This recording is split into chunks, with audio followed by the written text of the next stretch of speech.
रायगड, महाराष्ट्रासह देश विदेशातील ताज्या बातम्या पाहण्यासाठी मॅक्स इंडिया लाईव्ह चॅनलला सबस्क्राईब करा आणि बेल आयकॉन दाबायला विसरू नका.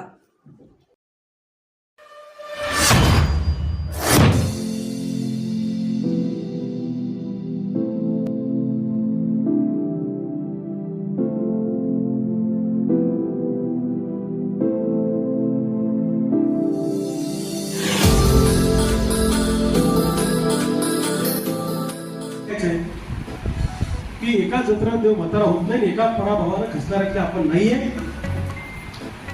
नव्या दमानं नव्या जोमानं कामाला लागू आणि बुलढाणा जिल्ह्यातल्या 6 विधानसभा मतदारसंघात आपण आपले उमेदवार उभे करू.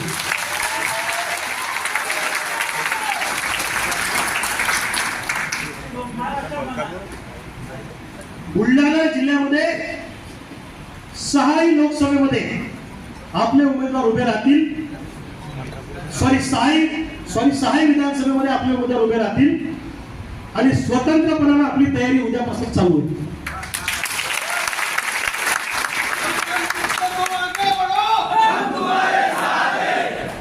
मलकापूर आपले अमोलगाव चालल्यावर त्यांना विचारून करू, कारण तिथल्या माझ्या सहकाऱ्यांशी मला चर्चा करायची, तुमच्याशी नंतर बोलतो त्या विषयी.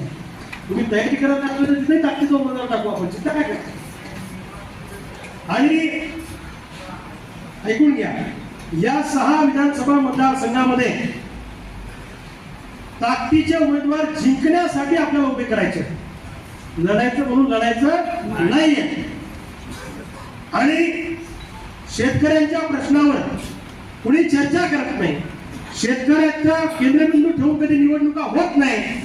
महाराष्ट्राच्या विधानसभेची निवडणूक, विशेषतः बुलढाणा जिल्ह्याच्या विधानसभेची निवडणूक ही शेतकऱ्यांच्या प्रश्नाला केंद्रित ठेवून झाली पाहिजे, म्हणून शेतकऱ्यांचा उमेदवार आपला उमेदवार हा शेतकरी कष्टकऱ्यांचा उमेदवार असेल,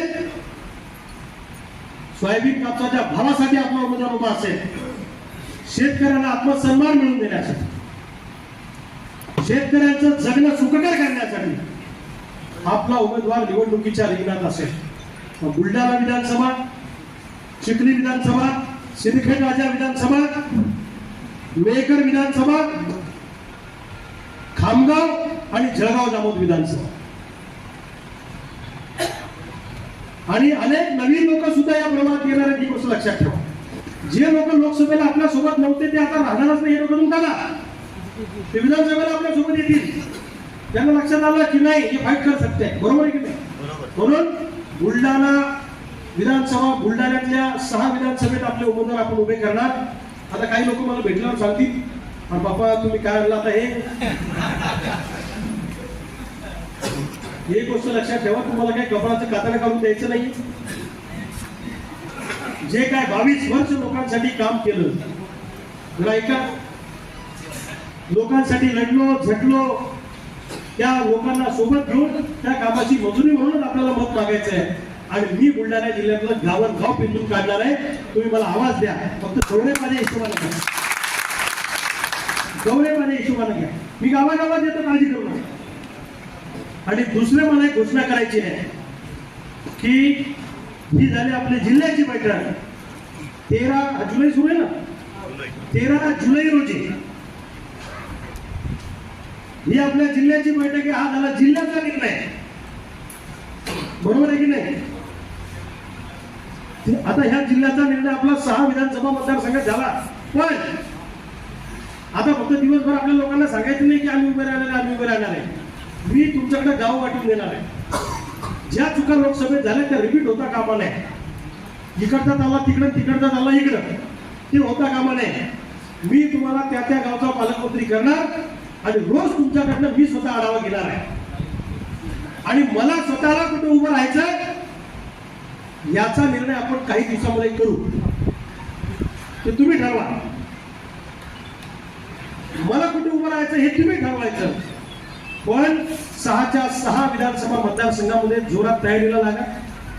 आता काही लोक तुम्हाला म्हणतील, राजा आम्ही तर तिकडं केलं, आता आमच्या मदत घेण्यात काही नाही. कोणी होतं का पाहता आपल्या सोबत? तो काही विचार करायचा तुम्हाला, विचारच करायचा नाही. हा काय लोक तुला असंही म्हणतील, हा तुम्ही उभे राहिले आमचा फायदा होतो. मुद्दा म्हणतात असे काही लोक, आम्ही कोणाच्या फायद्यासाठी नाही.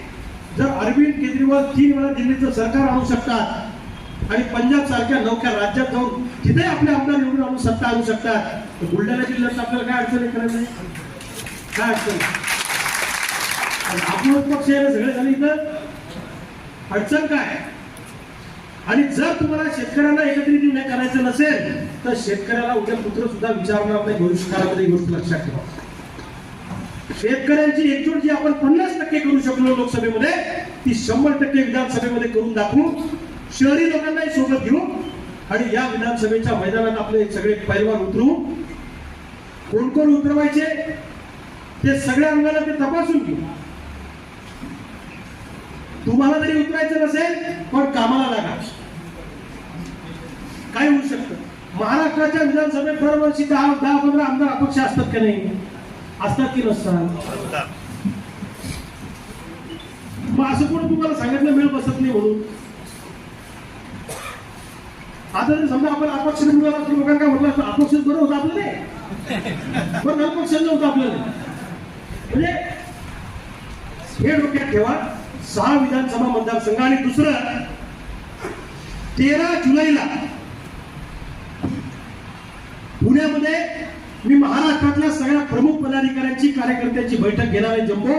आणि त्या बैठकीमध्ये राज्यामध्ये कुठल्या कुठल्या विधानसभा लढायच्या किंवा काय निर्णय घ्यायचा राज्य पातळीवर त्याचा निर्णय 13 जुलैला पुण्यामध्ये बैठक घेऊन आपण करणार आहे.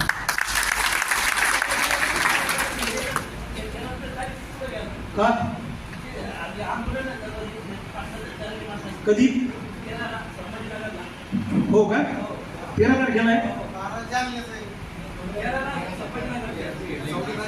मग आपण एखादी तारीख मागे पुढे करू.